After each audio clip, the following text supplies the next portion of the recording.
அப்புறம் எப்படி உனக்கு வளர்த்துன்னு சொன்னாங்க. பேசாம நீ வளர்த்த நேரத்துக்கு பேசாம ஒரு மணி ஷோக்கு சினிமாவுக்கு போயிருந்தாங்கன்னு ஆகுது. இப்பெல்லாம் உங்க கிட்ட இப்படி எல்லாம் பேச்சு வாங்கணும்னு எனக்கு தலையில எடுத்துது. இது கூட பரவாயில்லையா?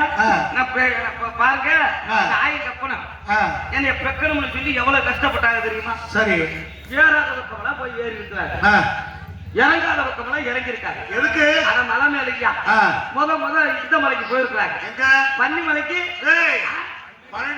பழனி மலையா? பழனி மலையில குழந்தை வரம் கேட்டு போய் பழனி மலையில ஏறி இருக்காங்க. அங்கேயும் போயிட்டு வந்து பிள்ளை இல்லை. சரி சரின்னு சொல்லிட்டு பாருங்க, இங்க இந்த பக்கம் ஐயர் மலையில போய் ஏறி இருக்கிறாங்க. இந்த பக்கம் வருது ஐயர் மலை? ஆமாயா, இந்த பக்கம் நிறைய இருக்குது. வடக்கு இருக்கு. ஆமா, வடக்கு இது இது இதுதான் வடக்கையா? அது வேற எனக்கு தெரிய மாட்டேங்குது. கிழக்கால மேற்கால தெரிய மாட்டேங்குது. அங்கேயும் போய் அங்கேயும் பிள்ளையா இல்லையா? சரி, கடைசியில பாருங்க ஒரே ஒரு பக்கம் போய்தாக பிள்ளைய வந்திருக்கு. கடைசியில பாத்துக்க புடுக்கடி பூசாட்ட போயிருக்காரு. புடுக்கடி பூசாரிட்ட கொண்டு போய் புடுக்கடி பூசாட்ட விட்டது. எங்க பூசாரி சொன்னாரா, ஏன் இந்த மாதிரியா பிள்ளை வேணும்னு சொல்லி வந்திருக்கிற உன் பொண்டாட்டிய வீட்டுக்குள்ள விட்டுட்டு போ, காலையில வந்து கூட்டிட்டு போன்னு. எங்க? மந்திரிக்க இருக்கியா பூசாரி வீட்டுக்கு?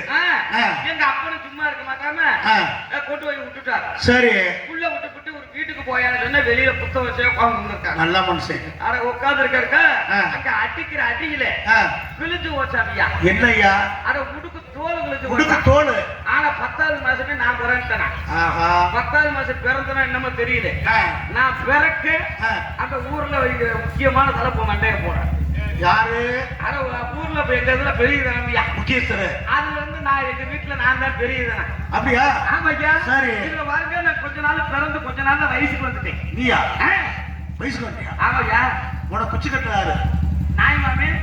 நாய் மாமா? ஆமாய்யா. சரதா, அட விவரம் தெரியாம சொல்லாதயா. என்னையா? ஆம்பளை பையங்க வயசுக்கு வந்தா எப்படி வருவான்னு கேளு. சொல்லு. அதாவது பொம்பளை பிள்ளைங்க வயசுக்கு வந்தா கீழே முட்ட ஆரம்பிக்கும். என்னது கீழே முட்டும்? ஏன் அந்த கொப்பளமா வரும். அந்த மாதிரி கொப்பளம் வந்துச்சுன்னா அந்த பிள்ளை வயசுக்கு வர போகுதுன்னு அர்த்தம். ஆம்பளை பிள்ளை வயசுக்கு வர்றதுன்னா எப்படின்னா, ஆம்பளைகளுக்கு மேல முட்ட ஆரம்பிக்கும். என்ன அது மேல? அரும்பு மீசை. அரும்பு மீசை முட்ட ஆரம்பிச்சுட்டால பையன் வயசுக்கு வந்துட்டேன்னு அர்த்தம். ஓஹோ. தம்பி, நீ வயசுக்கு இருக்கியா?